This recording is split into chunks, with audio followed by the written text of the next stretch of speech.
नमस्कार विद्यार्थी मित्रांनो, स्वागत आहे आपलं डायरेक्शन अकॅडमीच्या ऑनलाईन प्लॅटफॉर्मवर. बघा मित्रांनो, PYQ 2023 वर एक प्रश्न आहे माझा की आपण हे PYQ जे आहे ते का बरं सोडवायचे. की यूट्यूबला आपण जर एक PYQचं सेशन टाकलं तर नंबर्स ऑफ व्हिडिओ येतात. बघा, दरवर्षी आयोग जो पॅटर्नमध्ये बदल करतो, ते जे प्रश्न फ्रेम करतात, ज्या अँगलने ते प्रश्न टाकतात, तर त्या PYQ मधून आपल्याला एक आयडिया मिळाली पाहिजे की आपण सुद्धा आपल्या अभ्यासामध्ये काय केलं पाहिजे की बदलत्या स्वरूपानुसार आयोगाचा बदलता जो ट्रेंड आहे त्यानुसार आपण सुद्धा आपल्या अभ्यासामध्ये बदल करणं अपेक्षित आहे. आणि हा बदल जोपर्यंत आपण करत नाही, PYQ आपल्याला काय मेसेज देतात की चेंज टू युअर सेल्फ. कारण आपल्याला माहिती आहे की चेंज इज द लॉ, निसर्गाचा नियम आहे की बदल. सेम त्या पद्धतीने मला सुद्धा हे सांगायचं आहे की जोपर्यंत आपण अभ्यासामध्ये आपल्या बदल करत नाही की बदलत्या आयोगाच्या स्वरूपानुसार आपण सुद्धा आपल्या अभ्यासाची जी स्ट्रॅटेजी आहे ती बदलली पाहिजे, आणि तेव्हाच मग आपल्याला यशाकडे जाण्याचा जो आपला मार्ग आहे तो या ठिकाणी आपल्याला मिळतो. आता बघा, आपण बघूया. पहिला प्रश्न आहे 2023 MPSC कंबाईनचा प्रश्न आहे. बघा की भारतामध्ये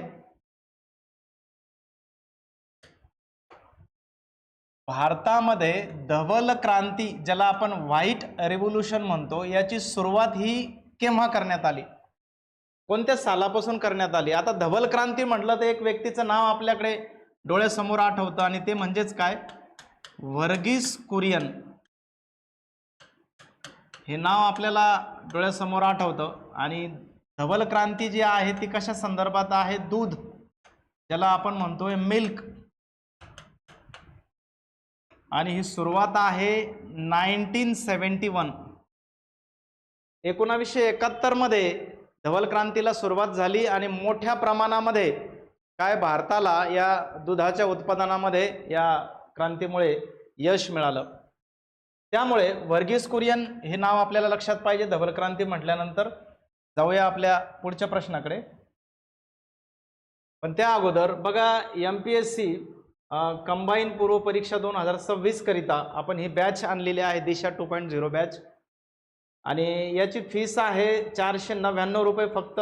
सवलत ही आहे 8 मे पर्यंत. त्यामुळे आपण हे डायरेक्शन अकॅडमीचा ॲप डाउनलोड करून ही बॅच आपण घेऊ शकतो. आता बघा, पुढचा प्रश्न आहे आपला की महाराष्ट्राच्या दख्खन पठारावर ग्रामीण भागामध्ये घर बांधण्यासाठी स्थानिक दगडाचा वापर केला जातो. आता बघा, विशेषतः ग्रामीण भागाचा उल्लेख करण्यात आलाय. म्हणजे ग्रामीण भागामध्ये लोक ज्या दगडाचा वापर करत असतील तो दगड आपल्याला या ठिकाणी सांगायचा आहे. बघा, आता जांभ्या प्रकारचा दगड असेल का, तर हा दगड मात्र आपल्याला कोकणामध्ये आढळतो, बरोबर. आता जनरली पूर्ण महाराष्ट्राचा ग्रामीण भाग म्हटलेला यांनी ब्रॉड व्ह्यूने म्हटलेला आहे. मग संगमरवरी दगडाने ग्रामीण भागामध्ये घर बांधणे शक्य आहे का. जांभा खडक सुद्धा नाही, हा सुद्धा नाही. ग्रेनाइट हा सुद्धा एक मजबूत खडक आहे, हा सुद्धा पॉसिबल आहे का, नाही. तर मॅक्झिमम त्याची पॉसिबिलिटी आहे, जवळपास ती आहे बेसॉल्ट खडक. कारण महाराष्ट्र पठार हे कोणत्या प्रकारच्या खडकापासून बनलं आहे, तर ते आहे बेसॉल्ट प्रकारच्या खडकापासून. त्यामुळे निश्चित आपला पर्याय जो आहे तो आहे 4 नंबरचा पर्याय. आता बघा, जोड्या जोडवा. एका बाजूला राज्य आहेत आणि एका बाजूला लोकसंख्येची घनता आहे. आता राज्यावर जर नजर टाकली तर हरियाणा आहे, हिमाचल प्रदेश आहे, झारखंड आहे आणि बिहार आहे. आणि जी घनता सुद्धा दिली आहे 123 आहे, 414, 573 आणि इकडे 1106. आता यापैकी थोडंसं मॅक्झिमम घनता जी आहे, कुठलं राज्य आहे की ज्याची घनता ही जास्त वाटू शकते आपल्याला. घनता काय आहे की दर एका चौरस किलोमीटरमध्ये राहणाऱ्या लोकांचं प्रमाण म्हणजे घनता. मग आता याच्यामध्ये हरियाणा, हिमाचल प्रदेश, झारखंड आणि बिहार. तर गंगा नदीचा जो प्रदेश आहे त्यामध्ये उत्तर प्रदेश आहे, बिहार आहे, UP, बिहार, पश्चिम बंगाल म्हणजे आसाम वगैरेचा पट्टा, आपला पश्चिम बंगाल वगैरे, तिकडे झारखंड सुद्धा त्याला लागून येतो. आता तो पट्टा आहे. म्हणजे बिहारच्या बाबतीमध्ये जर आपण विचार केला तर जवळपास मॅक्झिमम ही जोडी मॅच होते बघा. म्हणजे बिहार सोबत 1106 घनता ही मॅच होते. बघा आता हिमाचल प्रदेश जर बघितला तर हा एक पहाडी इलाका आहे, डोंगराळ भाग आहे, त्यामुळे या ठिकाणी निश्चितच घनता जी आहे ती कमी राहू शकते, म्हणजे 123 राहू शकते. बघा असे पर्याय आहेत का, तर डीचं 4 नंबर हे डी आहे, डीचं 4. मग आता याच्यात सुद्धा आहे, याच्यात सुद्धा आहे आणि याच्यात सुद्धा आहे. हिमाचल प्रदेशच्या बाबतीत विचार केला 1 नंबर म्हणजे 2चं 1 याच्यामध्ये आहे, याच्यामध्ये आहे, त्यामुळे हा कटला. ठीक आहे, हाही कटला पर्याय आपला. राहिलं काय, फक्त आपल्याकडे 1 आणि 2 नंबरचा पर्याय आपल्याकडे आहे, एलिमिनेशन टेक्निक. आता बघा बिहारला लागूनच दुसरं जे राज्य आहे ते म्हणजे झारखंड, म्हणजे निश्चितच याच्यापेक्षा कमीवाली जी घनता आहे 573 म्हणजे सीचं 3, त्यामुळे पर्याय क्रमांक 1 हे आपलं उत्तर ठरतंय बघा. आणि राहिलं काय मग आपलं हरियाणा, आणि हरियाणाचे काय असेल मग हे 414. म्हणजे जास्तीत जास्त आणि कमीत कमी हा एक गेस घेतला पाहिजे आपण सर्वात पहिल्यांदा, आणि त्यानुसार मग आपण आपला ऑप्शनकडे आपण जाऊ शकतो पुढच्या. बघा आता महाराष्ट्रातली शिखरं आहे आणि एका बाजूला त्यांची उंची ही मीटरमध्ये दिलेली आहे. आता एक शॉर्टकट आपल्याला जर आपण लक्षात ठेवला, कसा मी हसतो अत्रे, बघा हे जर आपल्याला माहिती असेल तर याचं उत्तर आपल्याला निघून जातं. बघा कसा मी हसतो अत्रे, बघा आपल्याला माहिती आहे कळसुबाई किती आहे, 1646 मीटर आहे, बरोबर. आणि इकडे बैराट जर बघितलं तर ते आहे 1177 मीटर. मग याच्या दरम्यानचेच बाकीचे शिखरं आहे, शिखरांचा हा उतरता क्रम आहे, बरोबर. महाराष्ट्रातल्या शिखरांचा हा उतरता क्रम आहे. कळसुबाई नंतर काय येतंय, साफार साल्हेर, म्हणजे 1600च्या जवळपासच असणार आहे साल्हेर, 1500 वगैरे समथिंग काहीतरी. साल्हेरच्या नंतर आहे महाबळेश्वर, म्हणजे जेवढं साल्हेर असेल त्याच्यापेक्षा कमी हे महाबळेश्वर आहे. मग आता याच्यामध्ये जर आपण बघितलं 2 नंबरचं शिखर आपलं कुठलं आहे ते म्हणजे साल्हेर, बरोबर ना. मग आता मॅक्झिमम जी आहे उंची ती किती आहे, 1567. साल्हेरची उंची किती मिळते आपल्याला, 1567, बरोबर. मग आता त्याच्या खालोखार साल्हेर झाला, हा साल्हेर आहे. महाबळेश्वर आहे का पर्यायामध्ये, नाही. त्यानंतर इकडे हरिश्चंद्र आहे, तो आहे का पर्यायामध्ये, नाही. त्यानंतर आहे सप्तशृंगी, आता त्याच्यानंतरचा आहे सप्तशृंगी, म्हणजे समजा हे 1500 वगैरे त्याच्या दरम्यानचा आहे का तो बघा. आता सप्तशृंगी जे आहे, मग बघा डीचा पर्याय 1 असं सापडतंय का आपल्याला, तर ते पहिलंच सापडतंय, त्यामुळे फर्स्ट इज द राईट. एकाच याच्यामध्ये आपल्याला इथे एलिमिनेशन टेक्निकद्वारे आन्सर मिळालंय, बाकीचे मग चेक करू आपण. मांगीतुंगीचं आहे 4, मांगीतुंगीचं हे 4 आहे. नंतर दुसरं आहे त्र्यंबकेश्वरचं आहे 3, त्र्यंबकेश्वर 3. राहिला काय आता आपला सप्तशृंगी आहे तो म्हणजे हा. ही टॅगलाईन हे अशा पद्धतीने जरी लक्षात ठेवला असता आपण तर इझिली आपलं एकाच एकदम सिंपल होता हा प्रश्न. आता रो रो वाहतुकीची जी सुरुवात आहे भारतामध्ये सर्वप्रथम कोणत्या रेल्वे मार्गावर झाली. उत्तर पूर्व सीमांत रेल्वे मार्ग आहे, दक्षिण रेल्वे मार्ग आहे, कोकण रेल्वे मार्ग आहे आणि इकडे आहे पूर्व रेल्वे मार्ग. आता रोरो वाहतूक म्हणजे कुठल्या प्रकारची वाहतूक बघा. बघा roll on roll on roll on ज्याला आपण म्हणतो, अशा प्रकारची वाहतूक म्हणजे कसं बघा. समजा आपल्याला रस्ता जो आहे, समजा आपण रस्त्याने जर जाणार असेल, काही लोड जर न्यायचा असेल, हेवी लोड, तर मोठे मोठे कंटेनर राहतात, मोठे मोठे ट्रक राहतात वगैरे, याच्याद्वारे ही वाहतूक केल्या जाते. आता जर रस्ता संपला असेल तर मग पुढे काय पर्याय असतो बघा. समजा समुद्र लागला, पण समुद्राच्या पलीकडे तरी सुद्धा आपल्याला जर माल न्यायचा असेल तर मग जहाज हा एक पर्याय आहे ना. म्हणजे संपूर्ण नेटवर्क जे आहे जगाच्या त्या कोपऱ्यामध्ये, या टोकापासून तर त्या टोकापर्यंत जर माल वाहतूक करायची असेल, जरी समुद्र लागला तर जहाजाद्वारे माल नेला जाईल.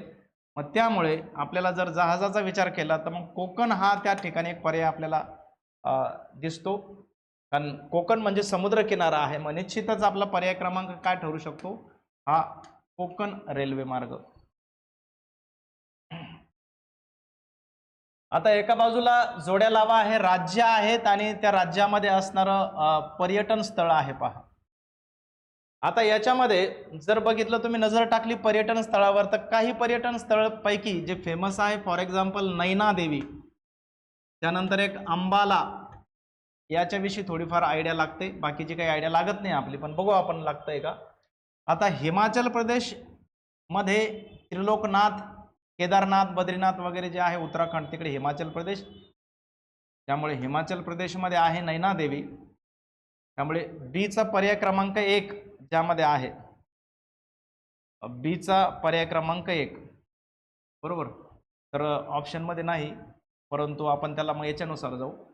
आता जम्मू काश्मीर बघा, इकडे अंबाला जो आहे हरियाणामध्ये आहे, अंबाला म्हणजे डीचा पर्याय क्रमांक 2.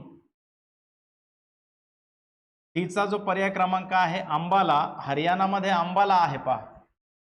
आता यानुसार जर गेलो आपण, डीचा पर्याय क्रमांक 2 म्हणजे 1 चा येतो यामध्ये 4,